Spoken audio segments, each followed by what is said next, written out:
thunder. It's Topic Thunder. Just acknowledge it, knowledge with no scholarships. It's Topic Thunder. It's Topic Thunder. Breaking everything down, tech to politics. It's Topic Thunder. It's Topic Thunder. We don't tell you what you want, we just give you what you need. It's Topic Thunder. It's Topic Thunder. News, brews, and views from these Chi-Town streets. Topic Thunder.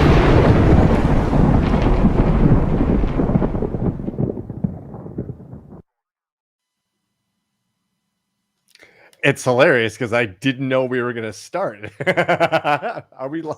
We're live. Hey, it's Topic Thunder.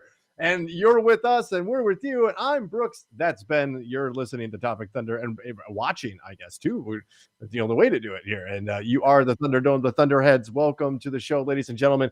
We're brimming with activity over here. And we just kind of stumbled into a little bit of a podcast. So welcome aboard for the usual hijinks. Just to get the housekeeping out of the way, go ahead and find us on your social medias. We're streaming live on Facebook, YouTube, and on Twitch. And of course, there's the Instagram, which we all kinds of fun and weird things get posted there too. So that's the Topic Thunder Podcast at all your social medias.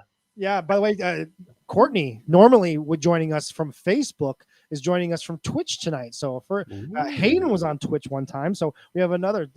Give us if you can, any feedback on if it's any different there. Or, but thank you, because actually, if you watch it on Twitch, it helps us actually get on like the Twitch feed if people are watching live and interacting.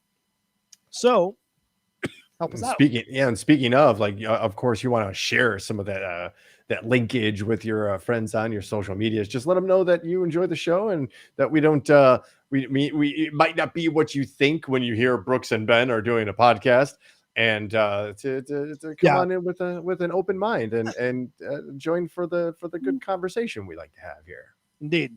So without further ado, oh boy, I just sent you the link for this. Yeah, so check this out over the Thanksgiving holiday. And I'm still getting over my cold, not COVID cold, just cold. Aunt Chris was over for Thanksgiving and brought to me a bottle of whiskey, a Japanese whiskey, apparently. So Kaio? How would you? I would say Kaio, because usually Kiai in Japanese is Kai, right? So I would say it's Kaio. So here is that, and we're gonna give that a shot. She swears, and this is the signature 43%. This is the tasting notes describe a delicate. So it's the one on the right on your screen, the black label. If you the signature 43. Delicate nose with vanilla, ripe dried fruit, and hints of cherry with long lingering finish. That's how I like to describe myself after the first date. So we're gonna try this one. A long lingering finish, you will. But yes, there you go. So let's get the taste test. What do you think? That is actually real. That is smooth. Yeah, that is actually a really smooth whiskey. Has we should get like a star rating kind of deal, right? Like, is it out of 5 or is it out of 10? Should we do a scale? Like 5 would be easy, I think. Easier. Yeah, so it's 5. Let's do it on a scale of 5. 5 being best, 1 being worst. Where would you put that? See, that's tough because, like, what am I measuring against? Because against other whiskeys that you've had, as far as how you would rank them. This one's not that bad. Actually, it has that kind of how many lightning bolts? How many lightning bolts? Out of 5 lightning bolts, I give this one a crackling 4, probably. Let me. I can again because I'm going to talk to Ma Jordan here because she asked the question in the comments. How do you get on Twitch? It is just a different website, a streaming service website. The kids use it these days for video games. Brooks Bolts. Yes, how many Brooks Bolts do you give the drink? I think we're onto something here. Of course, we need like a dry erase board behind me with like just how many bolts, the B in the center. It's getting very flashes too. No, actually, yeah. You know what? I'm going to stick by a 4. It's for a Japanese whiskey, it has the bite, and there is a lingering finish that there's like a tingle that usually accompanies like an Irish whiskey. Mm-hmm. Yeah, like that. There is some of that, and there is like a nice bouquet. Like if you like this sort of thing, my mouth feels very happy and pleasant right now. Ooh, there you go. Yes, it's very nice, very nice, smooth whiskey. So how about that? How about this? Boy, we got some news to talk about, and we got some really cool science stuff. And I guess we could talk about the really crazy, terrible school shooting, then followed by some manhunt for some crazy parents. But did we not kind of expect this to happen? Yeah. Wasn't this almost like inevitable? Yeah, the story is not that entertaining to talk about, quite frankly, because we'll have another one just like it in a couple of weeks, probably. Sadly so. So I didn't really want to get into it because it's really a sad commentary on who and what we are and where we are right now in our country, and that's kind of, I don't want to talk about it. It's disgusting to me. So we're going to talk about something even crazier. How about this one from The Independent?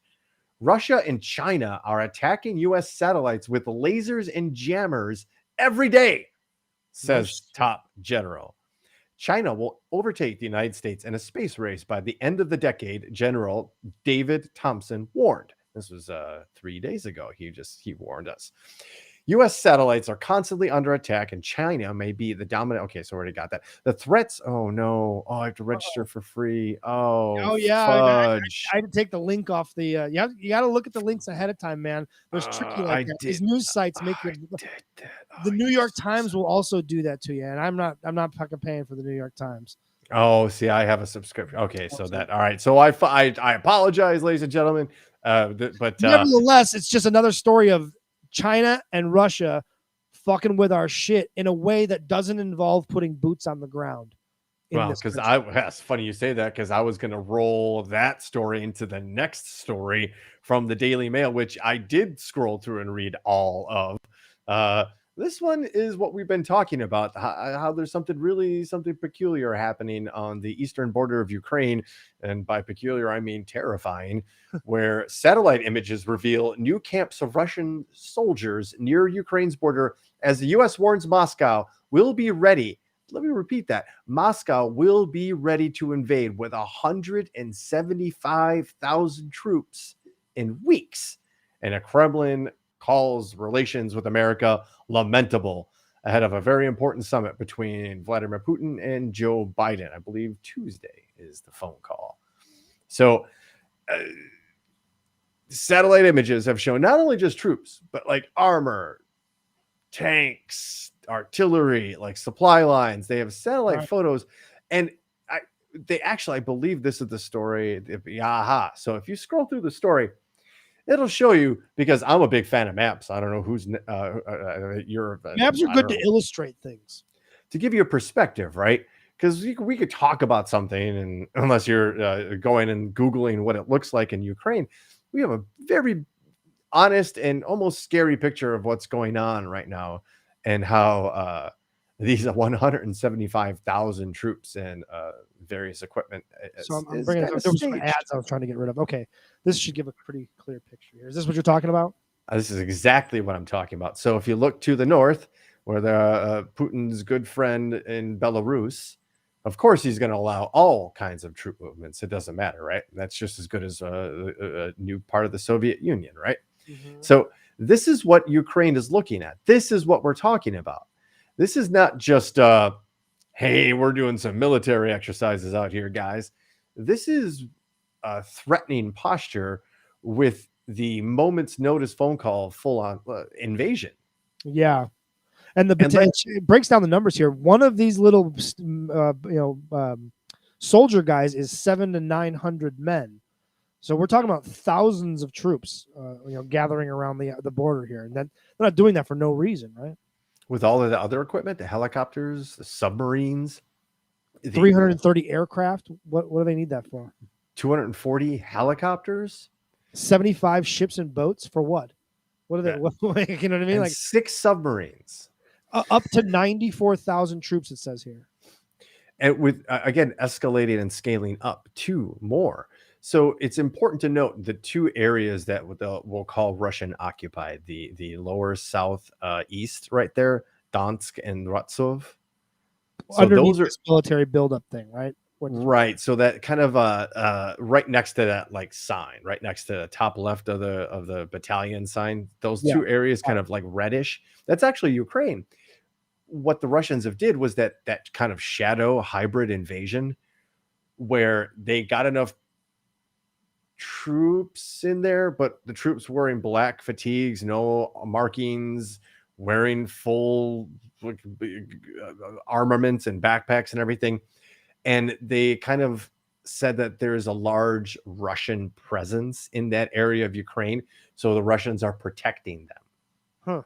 The same excuse that if you look directly south of Ukraine, the Russians gave for basically annexing Crimea. And if you're any kind of strategist and any kind of like, oh, I used to play Axis and Allies as a kid, Risk, any kind of strategy game where you see like where you can control a port right there, right? Mm-hmm. If you control that peninsula, there's a port on the east right there that entire section of the country will have no longer have access. Right. This whole like lake, if you will, for lack of a better way to put it, would be cut off if you had access and you could control this little part right here. And not to mention the ability to set up all kinds of bases from that area and easily supply those bases from the water. So you wouldn't have to bring things across land, because that obviously would prove very difficult at that point. So Crimea is basically a military base for all intents and purposes, much like Belarus is, and much like the map doesn't go this far, but like we've discussed what's going on in Poland and on the border there with Belarus, Kaliningrad, which is kind of northeast of Poland, is also just basically a Russian military outpost. So you're sure, is this flexing? I mean, it's a weird flex, right. And this important summit that's going to be happening here with Biden, but you're reading in the news media that Biden's going to offer, tell him like, you better behave, otherwise we're going to put these sanctions on you, like, or what? Yeah, exactly. Yeah, what exactly is the follow up to that? Like, sanctions is about the limit because you don't have the it's the right word I'm looking for here, for lack of a better term, backing of the American people to get into a boots on the ground war with Russia. Like, that's not anything that anyone here is remotely interested in doing. And same with this is where NATO is supposed to come in, right? And this is where you would expect, Germany, UK to a lesser extent, but France, obviously, and Poland is always, again, Polish here, and always have like held that fort that is Europe together. They're ready. Like, Germany needs a nudge. France says a lot of fun stuff, but where are you? I see what you're saying. And maybe I'm not, but what you're saying is we've done so much as far as helping NATO when they need help that now we're looking for them to return the favor, right? Like, help us out here and take care of this on your own. Is that what I'm feeling, or no? No, not at all. Because I don't want to be confused with the former guy, because that's basically how he got us into this predicament. Because for 4 years, all that guy decided to do was drive a wedge between us and our alliances in Europe, in NATO. He was saying those things. He was saying, why isn't everybody else paying up like we're paying up? Why you people need to spend like we're spending? Otherwise, we're going to back up. And that scared a lot of people. That damaged our reputation. And it weakened those alliances, which was a goal of Putin. That was a goal of this entire thing. It's not just like, bang or plant flag. It was.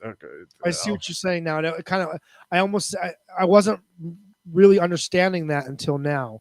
Like, what my brain wasn't really taking it all in and understanding until now. What you're saying, that's why he cared.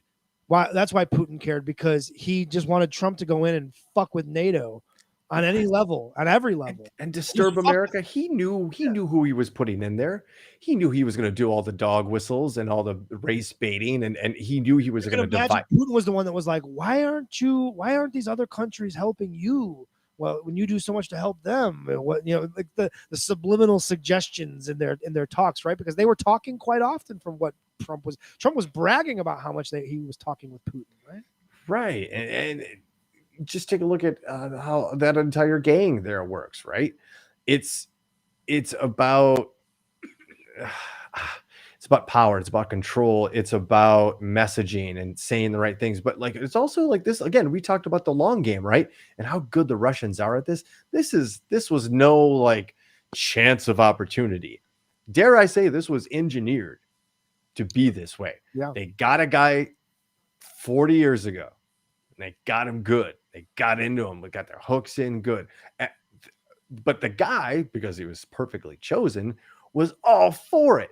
Because all the guy wanted was to look powerful and to look like he had a lot of money and he controlled people and could do whatever his sick, twisted mind could do. And the epitome of a mob boss, right? Yeah. Without the actual like taking care of your actual family instead of passing your daughter around like a joint to a bunch of pedophiles, which we'll get to later. Good, because we've been kind of avoiding it, but now the trial's ongoing, and we got the trial. Where's the trial going to start? Nobody's covering it, Ben. Well, we're going to cover it because now the trial has started. Yeah.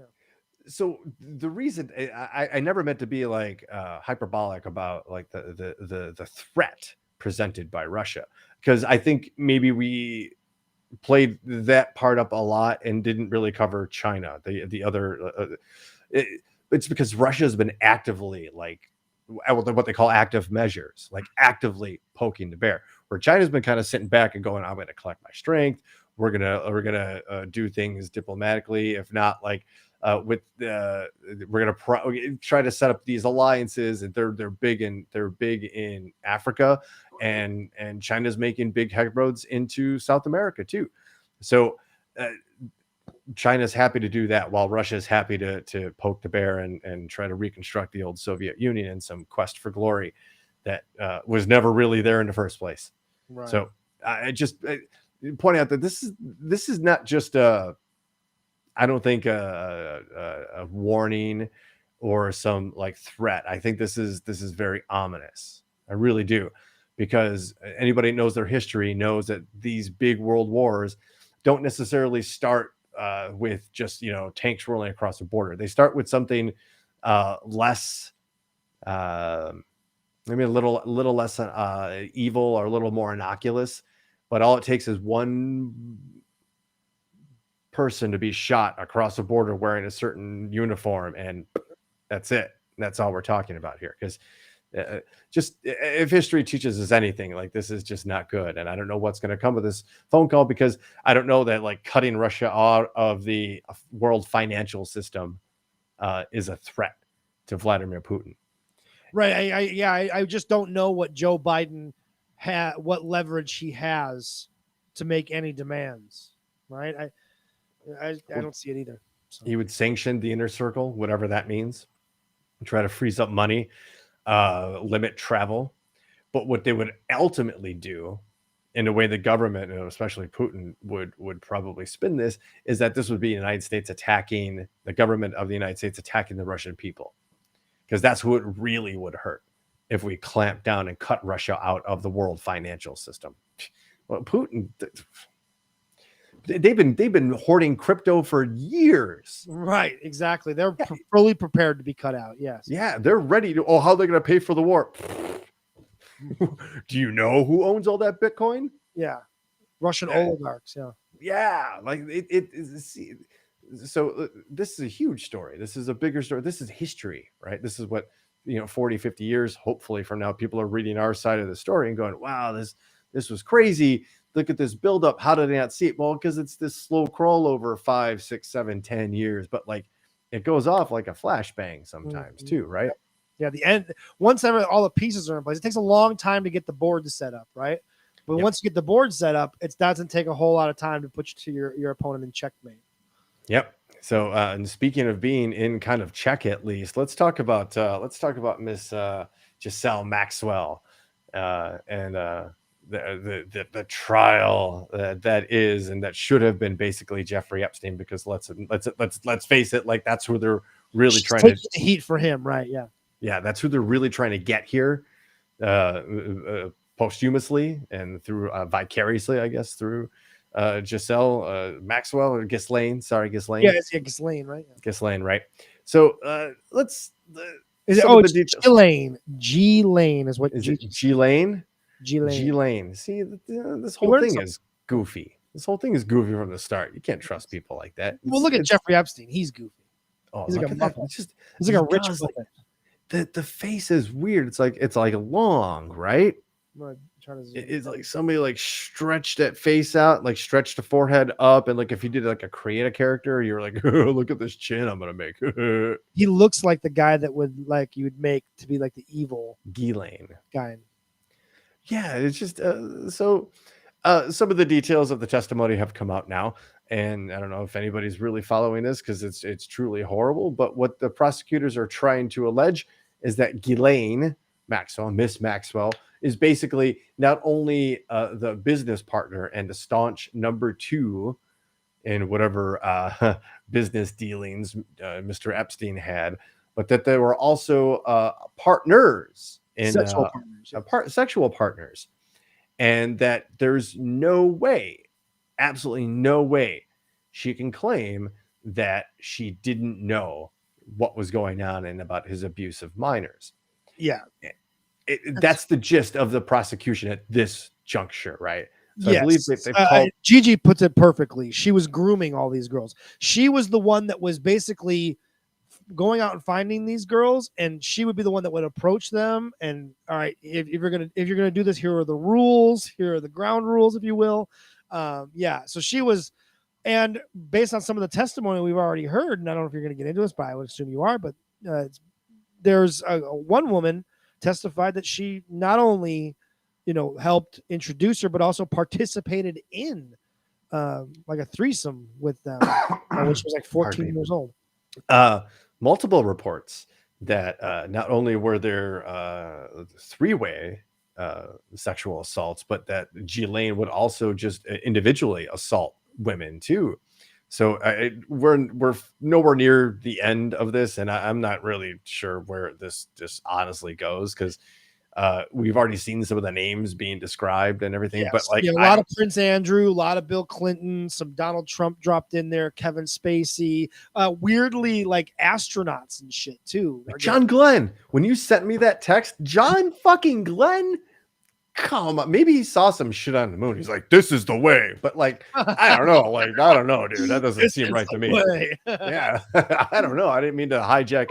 What did those astronauts see that they came back and went, you know what? Fuck. It's funny because I got a story about that too later on. Perfect. So, yeah, I mean, we can. The story that I have here, and I'll be frank and honest with you. I'm not in depth on this story maybe as much as you are, so you could take the lead if you prefer on this one. But I was really more focused on like the Ukraine and Russia stuff. No, this trial is in the very, very early stages at this point still, and to be honest, a lot of people's names are getting dropped. But even like John Glenn, it's not being alleged that John Glenn did anything. They're just, a lot of these names are being mentioned they were mentioned by the pilot of like people that he remembered being on the plane going and associating with Jeffrey Epstein. I don't know that you can say every single person that associated with Jeffrey Epstein was a pedophile and was in on it, but I would say they all knew, right, and were aware and just kind of turned the other way and didn't look at it, but knew it was there, and that's bad too, obviously. So I just got a text from Aunt Chris, who on our timeline of messages at 7:09 said "fucking Russians" and got suspended by Facebook and can only listen, can't comment. Tell her to go to Twitch. create a Twitch account and find us on Twitch, and she can comment and everything there. There you are, Chris. There's the solution. There are no problems. So there you go. Just go to Twitch, sign up real quick, go find us, the Topic Thunder podcast, and you should be able to find the stream and participate right away. All the more reason to really start seriously considering ditching the old FB, to be honest with you. Maybe. What is it? What are we doing? What are we doing? I mean, there's got to be another alternative, for God's sakes. You would think it's just hard to get to a lot of people. Right. And like at this point, like you got friends all over the nation, maybe even over the world. It's the only place to see kid pictures. And that's the only way I remember people's birthdays nowadays. Like, yep. So, yeah, I get it. But Facebook is bad. Facebook has harmed our democracy. They're very, very dirty. Very, very, I think that's her. There she is. Oh, I know it is. Sardonicus for sure. I know that one. So welcome to the chat, Aunt Chris. So this from Truth Out, this might surprise you, but I thought with Thanksgiving, kind of in a rear view, some of these stories were percolating after the holiday. Believe this or not, the tribe that helped pilgrims survive for their first Thanksgiving regret it 400 years later. No shit, Sherlock.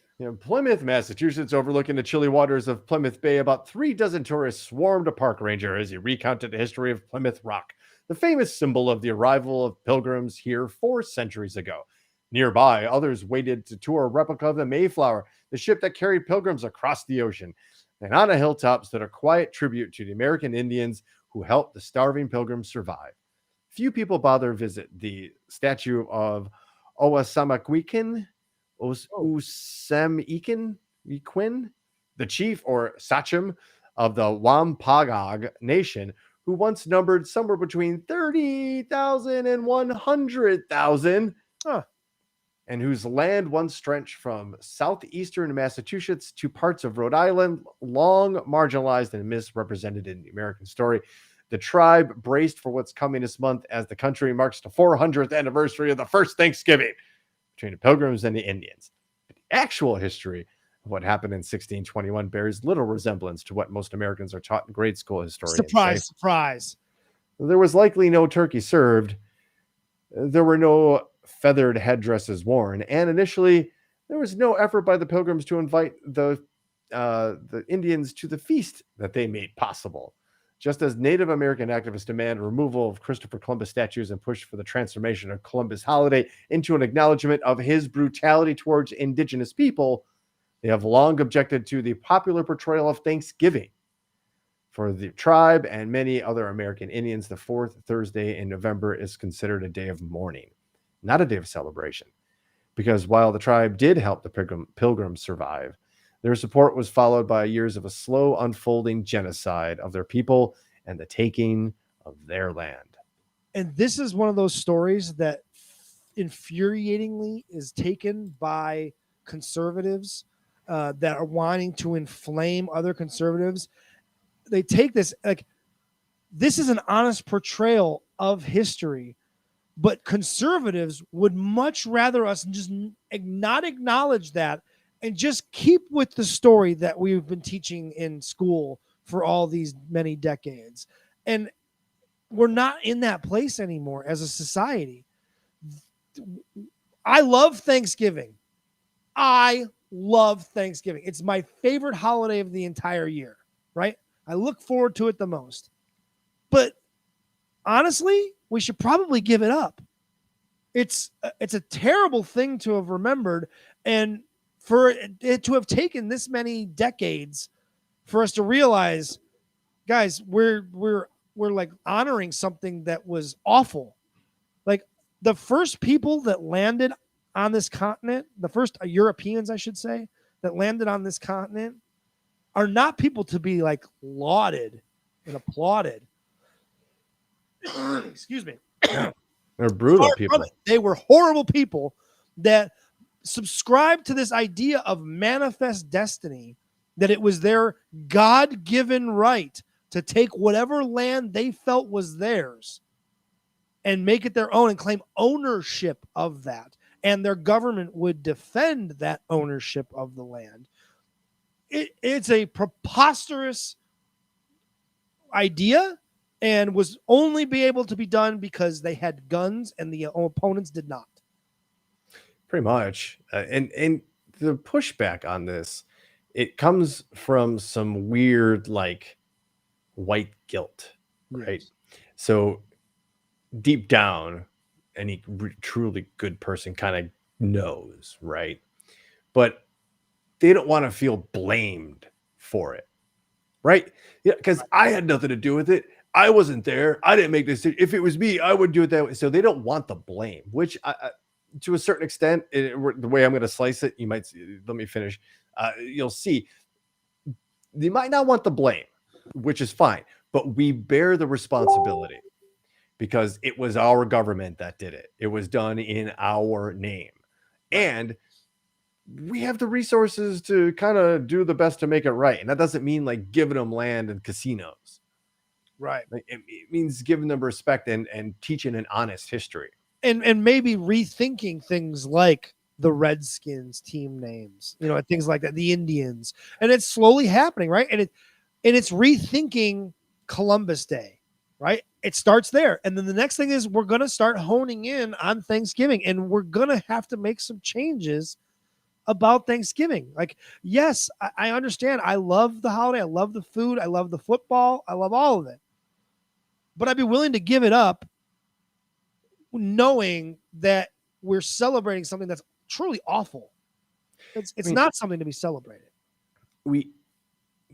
I don't think at this point, I'm just being realistic, I don't think you can kind of put it back in the box and be like, oh, that's it. We'll figure out another holiday and We'll rename it and we'll re-image stylize it, right? Yeah. Rebrand it. We're gonna rebrand it. Exactly. But that's what it is, right? And the long and short of it is like, and it needs to be more in line with the sacrifices and the history, the true history of the people that were here before any Anglo-Saxon touched ground, right? We should definitely rename Indiana. We should just annex it and just get it out.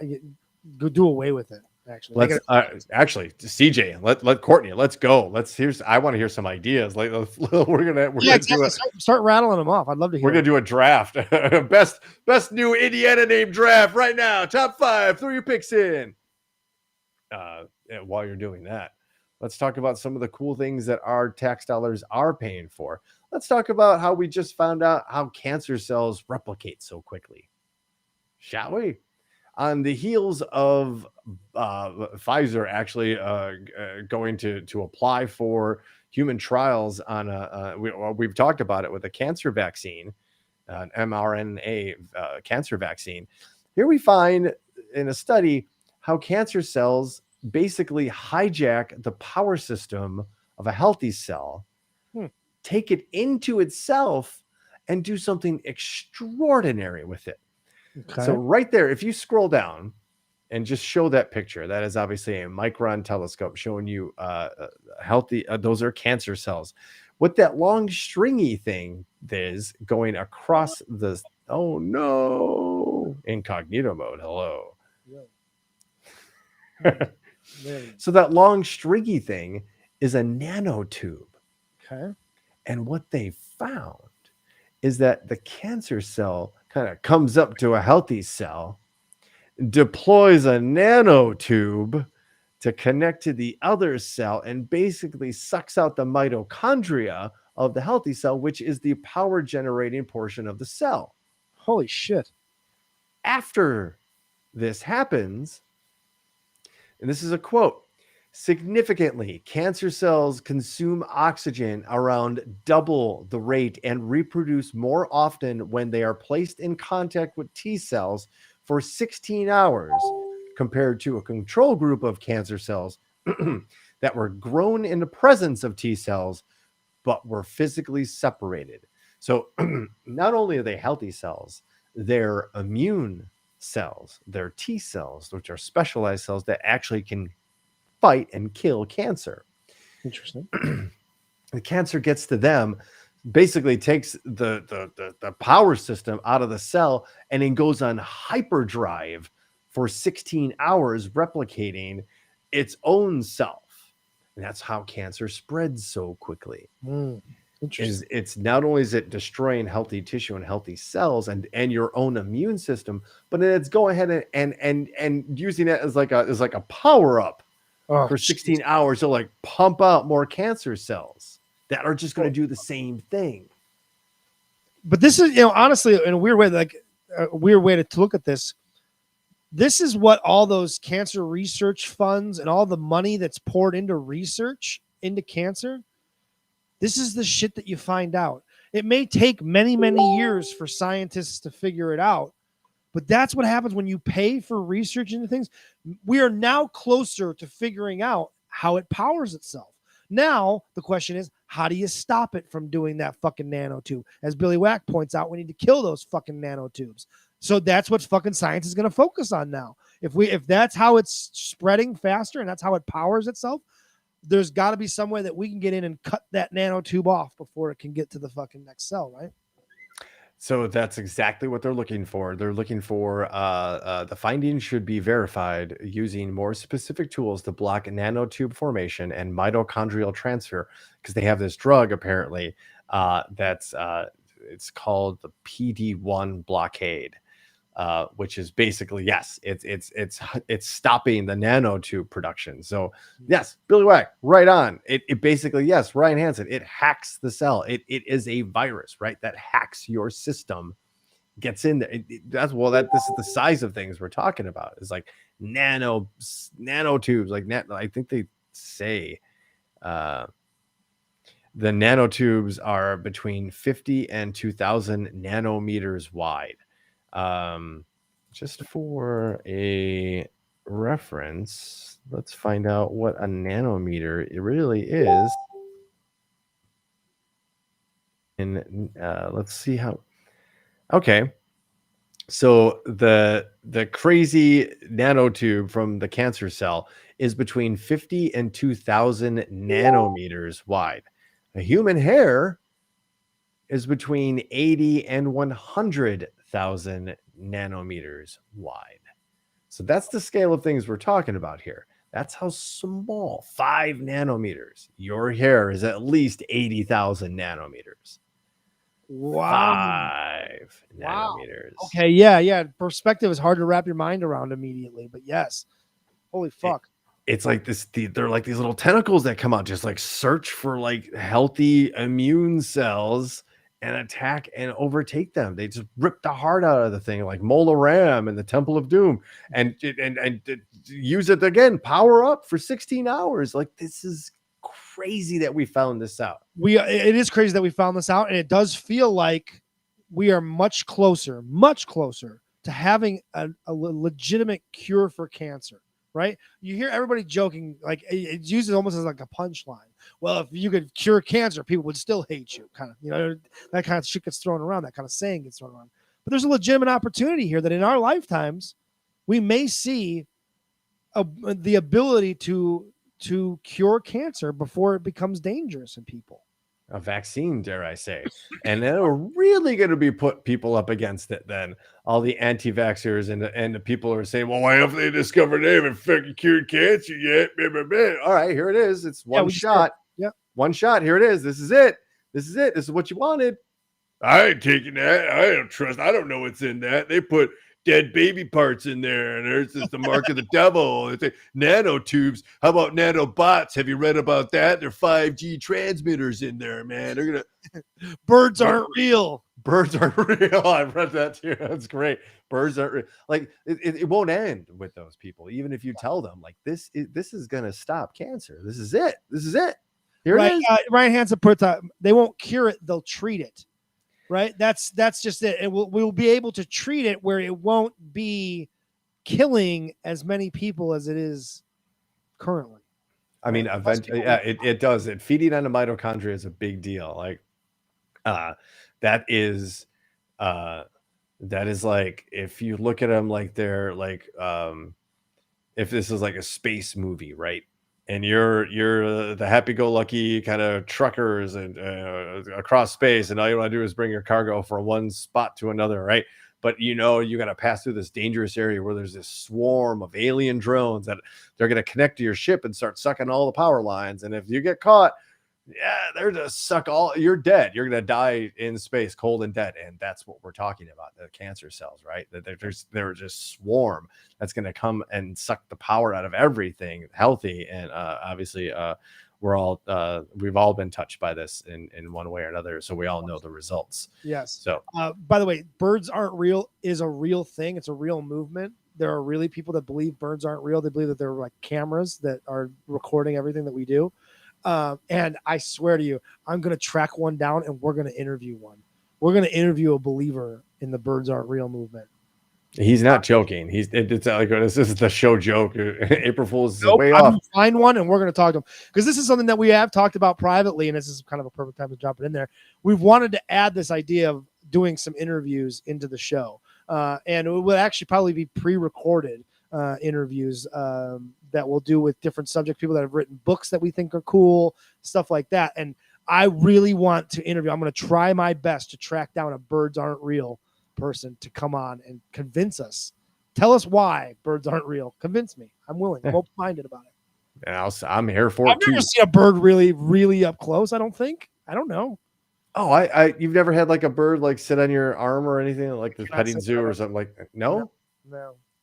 My friend Steve, for my last job, just came back from, I think he was in Iceland, and he's got like video of him, like he went to like one of those falcon ears, and he's got that ginormous fucking impossible glove on, and like there's like the falcon, like, and he's like the falcon's listening to commands and launching from his arm and like coming back, and he's feeding it. Like I didn't know Steve was so good at CGI. I don't know. But more science. Yeah, more science. Love science. How about this? They found a stem cell based treatment that produces insulin inside of patients with type 1 diabetes. Holy fuck. Check this out. This is actually really, really cool. So as I get to what they've done is they're taking stem cells. So really quick refresher for the folks way in the back. Stem cells are like precursor cells. Stem cells could be turned into any cell. So anytime a cell develops, it starts as a stem cell, and then its instructions code it to form into, you're going to become cardiac tissue. You're going to become a bone tissue. You're going to become a neuron. You're going to, well, you didn't make it. Sorry, go away. So stem cells are like the very base blank. It's like a blank disc. Originally, right? Because so there's the controversy that you'll hear about this, and why many conservative people are, especially Christian conservative people, are against this, is because, and I don't know that if I'm remembering this correctly, and if I'm not, and please correct me. If I'm remembering correctly, stem cells originally were harvested from aborted fetuses, but they are no longer, that is no longer how they create stem cells. They've moved past that, so it's not done that way anymore. If I'm not, I believe it was actually like from the uterus, or I could be mistaken too. I'm not. It was something, but it's not done that way anymore. Stem cells can be harvested from anywhere in your body. Any part of your body that makes cells, the cells start as a stem cell. So they've kind of taken these stem cells, they implanted something, and I'm trying to find a size right here because it's remarkable how small this thing is. Norm Rich, my buddy Norm Rich, asks, are they flat earthers? I bet you the birds aren't real people. There is probably a large segment of them who are also flat earthers. I would bet. You'd have to imagine that for sure, that there's like, you're willing to believe that birds aren't real. It's much easier to believe that the world might be flat. It's a hell of a Venn diagram is what it really is, to be honest with you, Rich. It really is. There's a lot of crossover there. There's a lot of crossover there. So they implanted this thing that is 7 centimeters long, which is like 3/4 of an inch, maybe a half an inch, and no thicker than a credit card.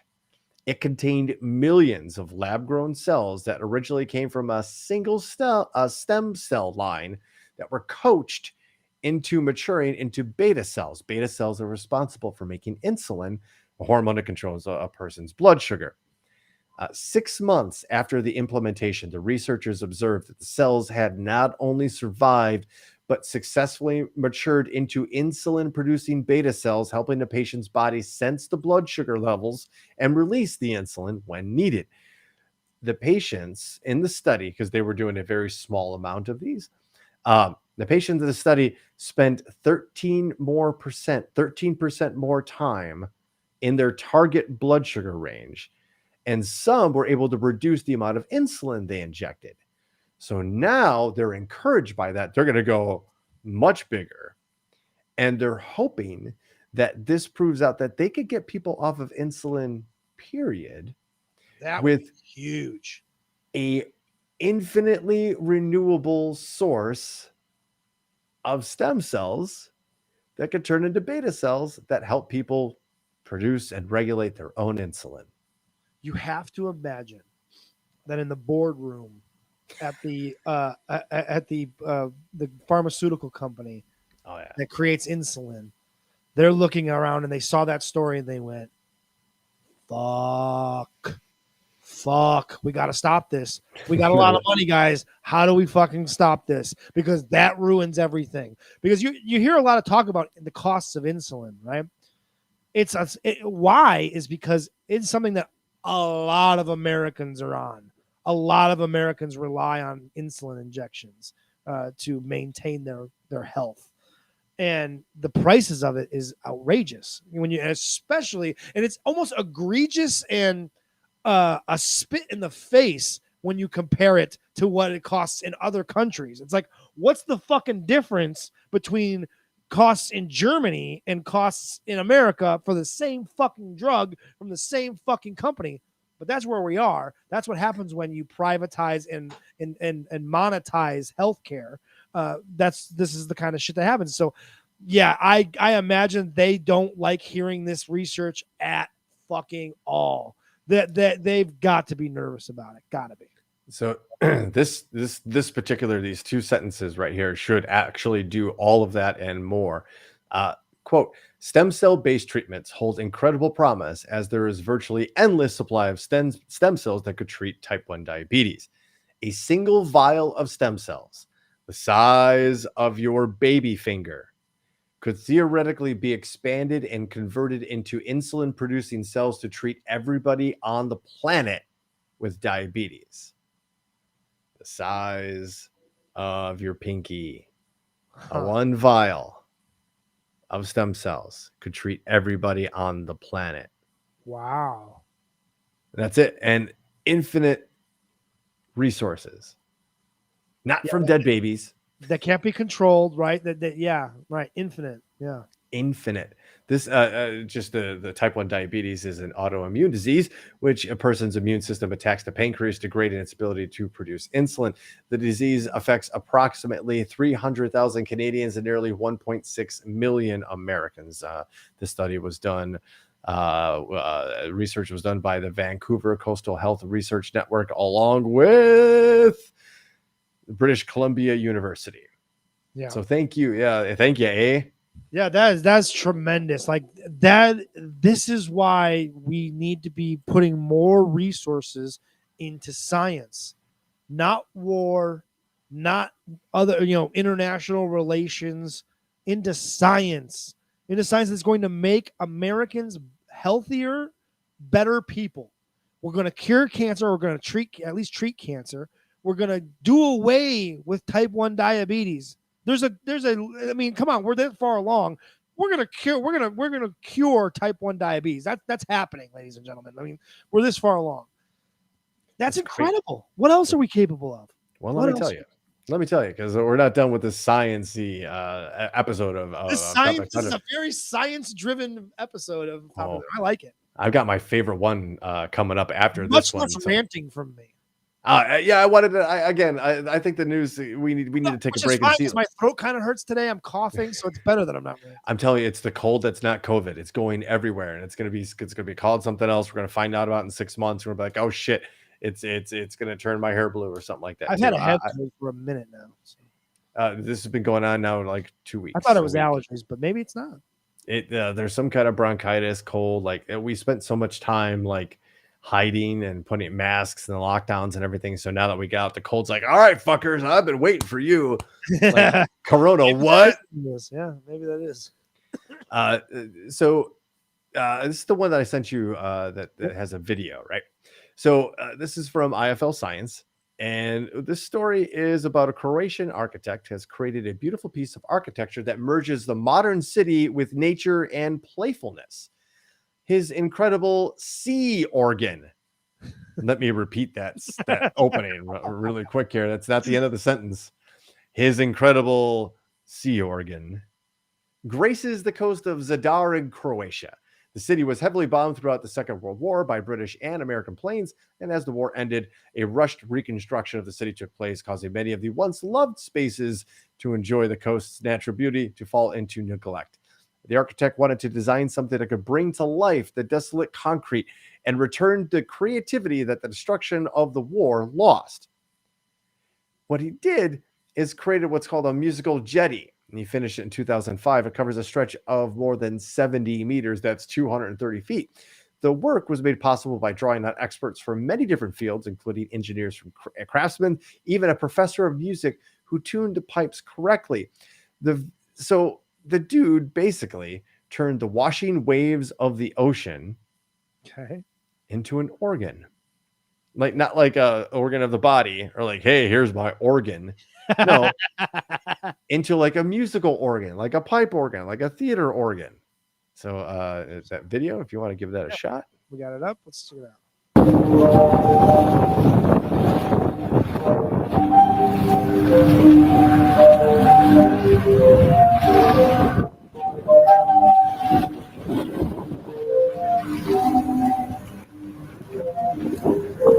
That's crazy.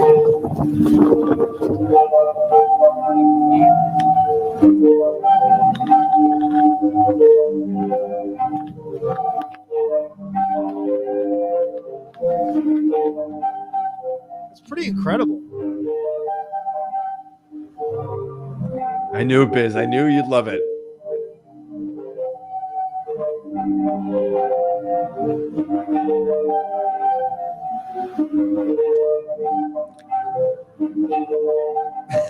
Play Crocodile Rock. So that's varying strengths and waves of the wind enter these spaces. The air is pushed through a series of 35 polyethylene tubes of different diameters. At the end of each pipe is a whistle, tuned to play 7 chords of 5 different tones. That's awesome. That's genius. Really cool. Love that. That's pretty neat, right? Indeed. Very cool. Again, creativity and ingenuity, right? Like who'd ever thought to turn waves into a musical instrument? And it's cool. And kind of tying back, and we've kind of repeated this over and over, but this is another example of if you didn't have to work 9 to 5 at a job to pay your bills and put a roof over your head and feed yourself and your family, what might you do with your time? And yes, this isn't like earth shattering. It's not a cure for cancer. Honk, honk. But it's still something cool and like creative, and it doesn't add any value, but it's still something that is cool. Oh, I think that adds value. Or, you know what I'm saying? Like it doesn't return. It doesn't make money for you. It's not an ATM machine. You know what I'm saying? But it would. I want to go. Sure. Right. I want not. Yeah. Like I already want to do it in Croatia because I watch a Mediterranean. I watch a Below Deck Mediterranean. So I'm a sucker. I already need to go to Croatia. So comments here. Ryan Hansen, that would be annoying as fuck if you lived there and heard that 25. It would be like, oh god, all right, enough. Imagine the timeline if you could like take pictures of that person like every 3 days about how they felt about it. Also, Courtney, when the sea gets angry and all you hear is Pantera. That'd be great, right? What would it sound like? In a storm, what does it sound like, right? I bet that's different. Like when the waves are really crashing, does that change the music? I wonder. Having played the clarinet for a good portion of my youth, you can change the way a note sounds depending, but it's an extraordinary force and it just kind of gets more sharp. But like once you have your fingers pressed on whatever, valves or buttons or whatever, like that's where the air can't go. Gotcha. So that's what makes the sound, right? So like it just gets more distorted. I don't think you can actually change the actual, like it's not gonna, you can't, if that's playing a C flat, it's never not gonna play a C flat. Makes sense. I'm not musically inclined enough to know, so that was a totally ignorant question for me to ask, but thank you for answering it. Yeah, man. We watched the marching band in the Macy's Day Parade too, from New Lenox, Illinois, the arch rival of Lockport Township High School. Lincoln Way High School was marching during the Macy's Day Parade. Good for them, because that's really awesome. And they probably had the best. Go back and look it up. It's worth watching because it was super cool. Like that's what a marching band can do. That was really fun. There was a costume change. There was they get one song. They get one. They probably got 75 seconds. Like that's the way, just the way the parade's moving, right? And they grabbed it by the short hairs. So that's awesome. Also, if you have never seen it, the Ohio State band is very famous for their formations and the way that they're able to like incorporate formations into the songs that they're playing, and like it's really impressive. We may, if we get a chance, maybe I'll try to find that video and play some of that here at the end of the show. Hey man, anytime you want to do a marching band, a dedicated episode of Topic Thunder, I'm in, because I was that guy too. Bass, clarinet. Yep, I was in marching band and did some cool stuff, man. You laugh all you want, but like, sure, it wasn't football and all the glamour, but I also don't have all the brain trauma either. And I basically learned another language and how to read a sheet of music. So sure. I wish I was more musically inclined. I did not ever get involved in that, and that's one part of me that's just not there. So it's cool. I'm grateful for it, although I didn't appreciate it while it was happening. Right. I wasn't as vested as some might not be in high school when mom and dad tell you that you're gonna play this. Right. But I wanted to get to this one story here. It's my favorite story because it's the coolest story. We're talking science. Very. I thought you were going to be that Donald Trump had McDonald's delivered to. No. This one's about a warp drive. Whoa. A for real warp drive. And of course, it's brought to us by our good friends at DARPA. But apparently, warp drive pioneer and former NASA warp drive specialist, Dr. Harold G. Sonny White, has reported the successful manifestation of an actual real-world warp bubble. And, according to White, the first of its kind breakthrough by his Limitless Space Institute team set a new starting point for trying to manufacture a full-sized warp-capable spacecraft. So this gets pretty theoretical into the science, and you can start reading into it yourself. I had to stop because I was highlighting too many things to like read up on, like what's a Casimir, what's a custom Casimir. Like they can start getting this stuff, right? So here's some bullet points, right? In '94.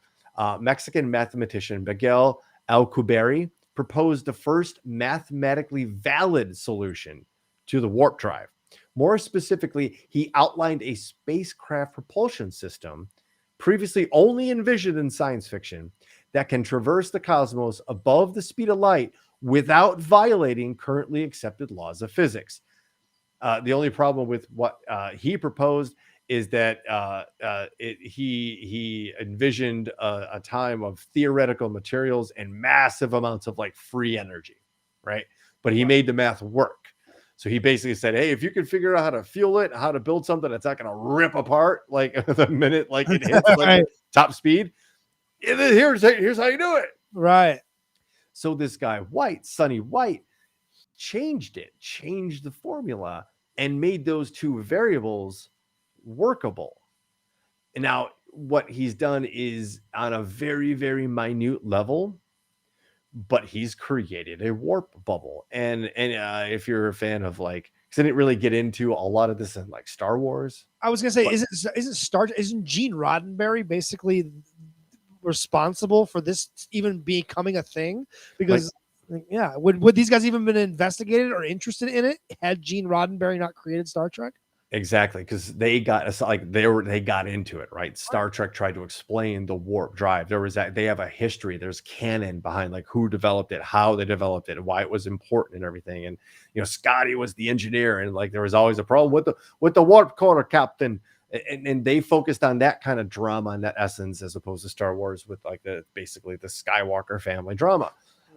So you got a lot more like gritty detail and theoretical physics from the Star Trek side, especially when like the Next Generation came about.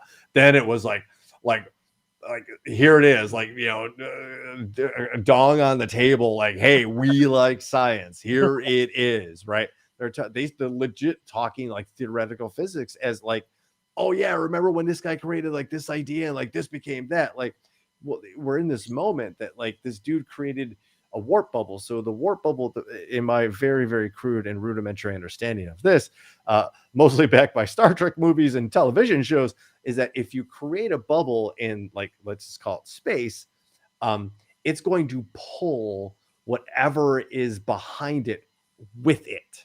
Okay. Right? Because it's some massive distortion of reality that it basically slices or imagine this, it slices reality, the time-space continuum.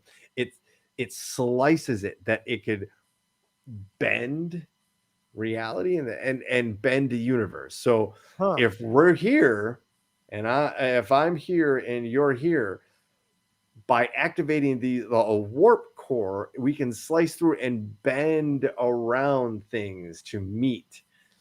It gets nuts. It gets crazy, and it's really hard to kind of like. These people are so smart. They're the creepy people that like you're so smart. Okay, I'm sorry. The Big Bang you guys, yeah. That might be a little weird, even, or maybe very normal. Who knows? But like they're so vastly smart that this just seems very, very commonplace and very, very like, oh yeah, this is how you do it. For us, it's like, wait, what? Your time space, huh?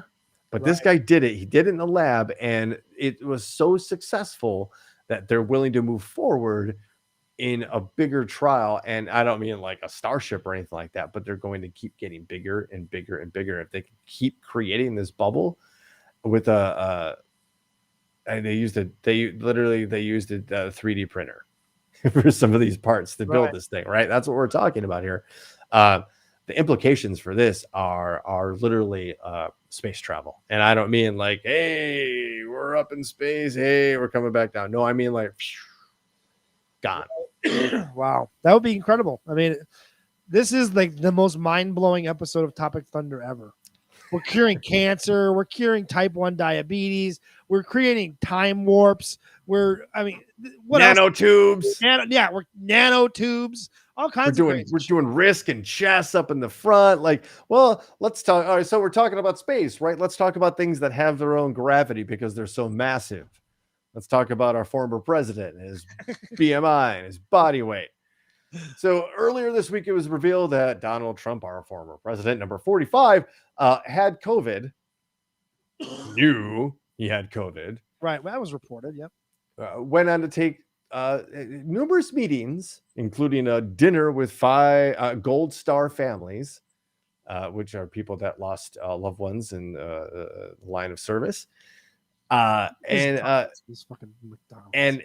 went to the hospital, received the world's finest care, including a round or two of Regeneron, the monoclonal antibody for COVID. And once he started feeling better, started ordering McDonald's to the hospital to eat. That's what you want. That's our president. He wanted McDonald's. And there's a couple things. The worst option of fast food. The only time I'm ever going to McDonald's is for either breakfast or the McRib. That's it. So the couple of interesting things, and I honestly think they buried the lead on this one because they have Trump's standard order. Okay. And I know there's some people. I'm looking at the picture here, so I bet it's probably what's in this picture here. No. Oh shit. This is according to Corey Lewandowski and David Bosey. So I would assume those two dudes know because they were probably the jerks having to go. I was gonna say they were sent to get the fucking order. Yeah. Corey, give me my order. Corey. Trump's standard order at McDonald's consists of 2 Big Macs, 2 Filet-O-Fish, and a chocolate shake. Holy fuck! That totals almost 2,500 calories, or 1 day's worth of calories for a normal grown-ass man. Listen, I like to eat, but I don't know that in any sitting I could, at age 41 now, I could eat 2 Big Macs, 2 Filet-O-Fish, and a McDonald's shake, which, by the way, is basically just ice cream. It's not even a shake. It's so thick. It's just basically ice cream. Yes. That's insane. He's also reportedly a fan of the breakfast, which he was known to eat during the presidential campaign. And he was known to serve, obviously, we've seen those famous pictures of serving fast food at the White House on occasion. How much of the breakfast did he eat? If he was eating 2 Big Macs and 2 Filet-O-Fish, he had, like, the breakfast sandwiches are much smaller. So he had to have eaten like 6 Egg McMuffins. Like, So it must be crazy. Like 3 regular Egg McMuffins, 3 McGriddles, and a large fucking cappuccino or whatever their fucking shit is. I don't know. For the breakfast, I'll do 2 sausage, egg, and cheese McMuffins. Give me 2 hash browns. I'll do that. I'll regret it 2 hours later. But I love it. Every minute of it. Oh yeah, I need a nap. Gigi will my attest to it. I don't even really care for the egg and the cheese. Well, all I care, I get the sausage biscuit, So good. the sausage McMuffin, Okay. and the hash brown, and you put the hash brown on the McMuffin. Oh, Just get after it. So god damn it. All right. Game on, Ben. I also want to point out 2 other things here.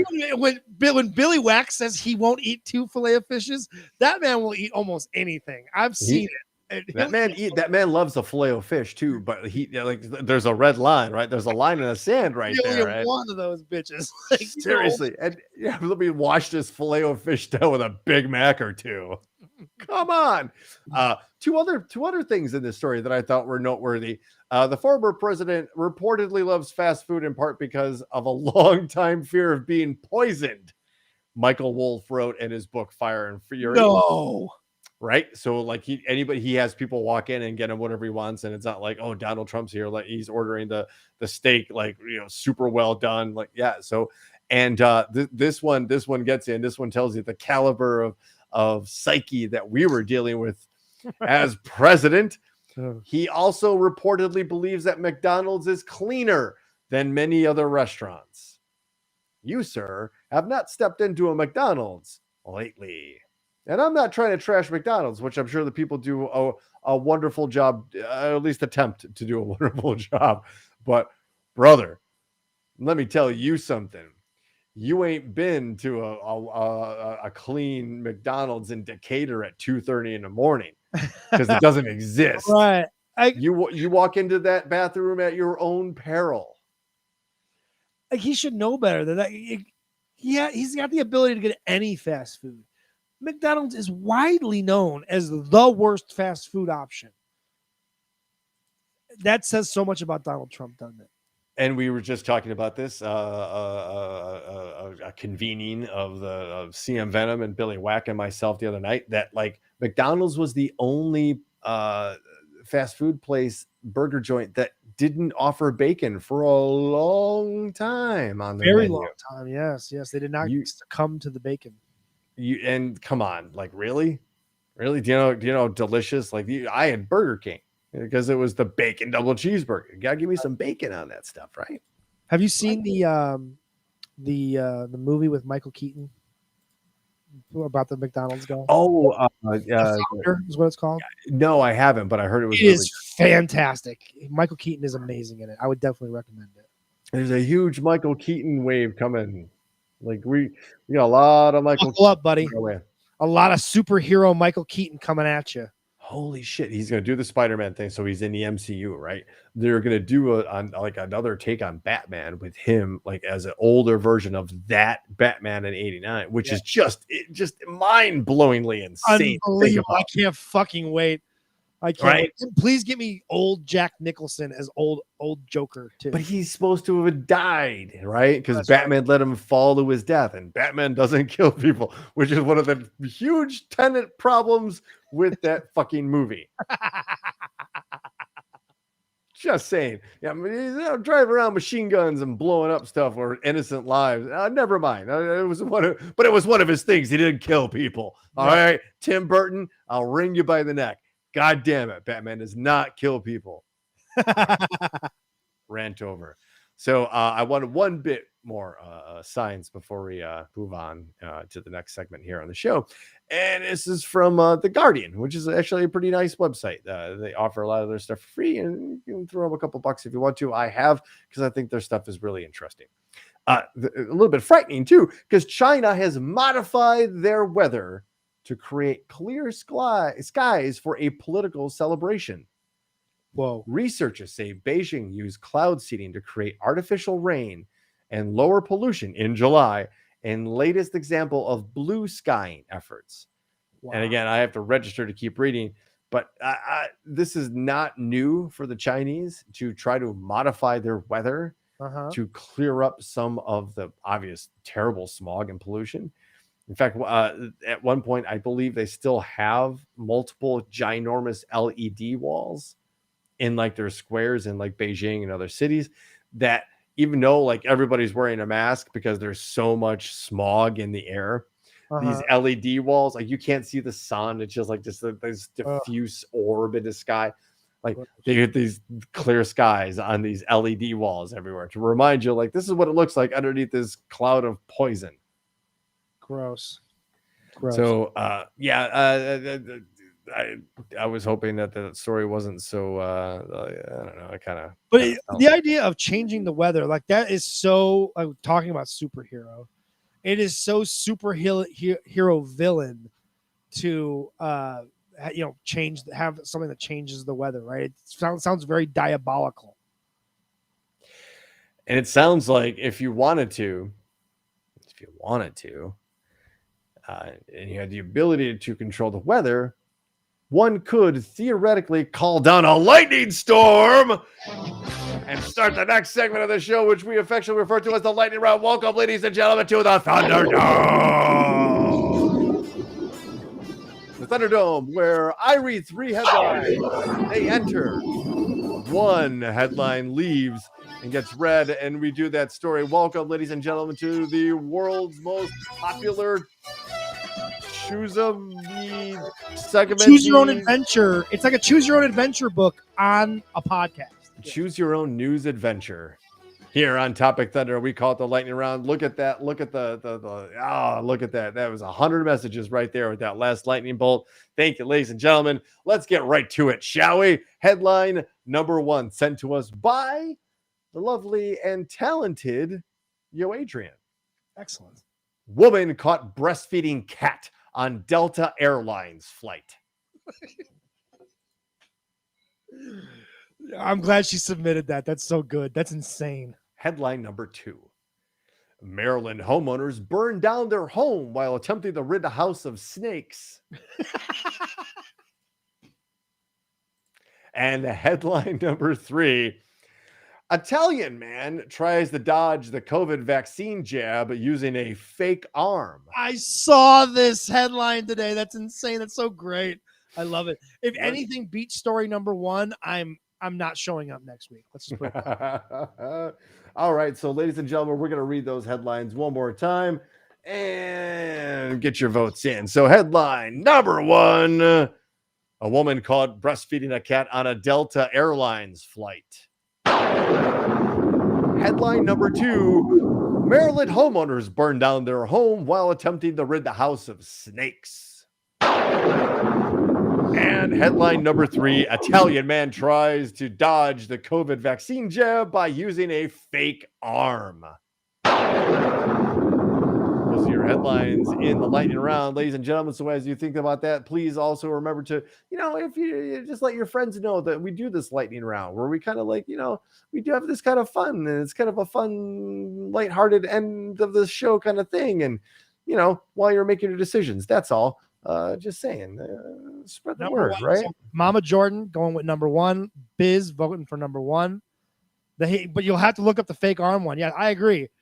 I was on the border for number 1, but come on, fake arm. This is tough. I agree with you, Billy Wagons. It was made tough, but come on.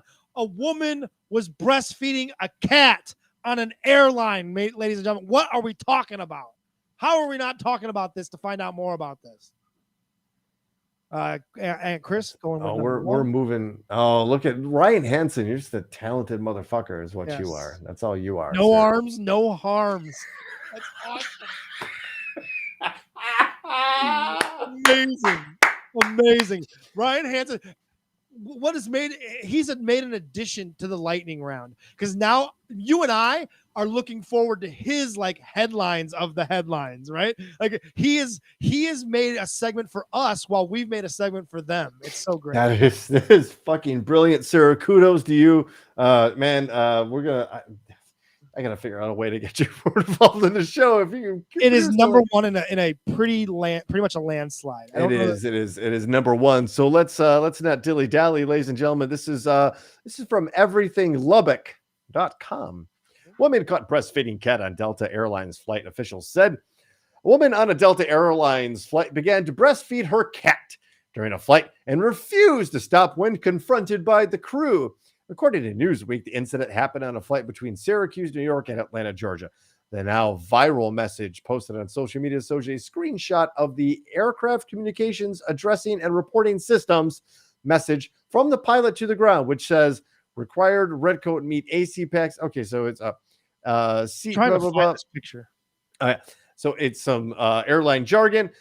Passenger in seat 13A. Here it is. This is the pilot, right? So oh my God, here it is. This is amazing. Passenger in seat 13A is breastfeeding a cat, and holy shit, ladies and gentlemen. The flight attendant has requested. Hold on, dude. I'm bringing it up. Give me just a second here. So look at this.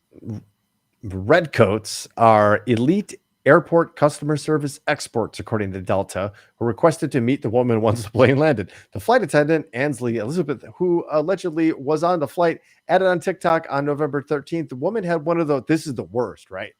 The woman had one of those like hairless cats swallowed up in a blanket, so it looked like a baby. Her shirt was up and she was trying to get the cat to latch, so she wouldn't put the cat back in the carrier, and the cat was screaming for its life. Oh my God. That's Danny Dominion with a great question. Isn't that animal abuse? That sounds like animal abuse to me. Having the fact that they're still breeding hairless cats is animal abuse in my eyes, in the first place, right? Like, what the fuck? You're that cat cannot be happy about its life. Like, simple question about pets. Can that animal survive in the wild? No. Okay, forget it. You've just done a disservice. A hairless outside cat. Nipple abuse. Ayo.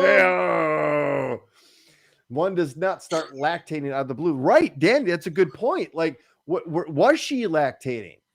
Why? Because you only lactate when you're pregnant, right? I mean, I'm sure. Like, I've seen some videos, I don't know, on the internet where people are doing stuff like that with their boobies. Yeah, but I don't know. And I'm with Billy Wack here. Obviously, this doesn't just happen on a plane. What else happens with this one? I want a full documentary on this woman. I want to follow her home. I want to see what her house looks like. I want to see, because you can imagine what the house of a woman who breastfeeds her cat on an airplane, what her house looks like. It is probably a shit show. It's probably 723 jealous cats is what it is at that point. Or like Cat Lady, it's going to be on that show fucking Hoarders, because she's hoarding hairless cats. So the last two sentences. Delta allows passengers to bring small dogs and cats as emotional support animals into the cabin during the flight, but they must stay in a carrier under the seat in front of for the entire flight. And this is the best. Delta says they have seen passengers interpret emotionally supportive to mean comfort turkeys, gliding possums, snakes, spiders, and more. It really is getting out of hand, the emotional support animal thing. Comfort turkeys. Comfort turkeys. Mr. Brooks, I see you're boarding today.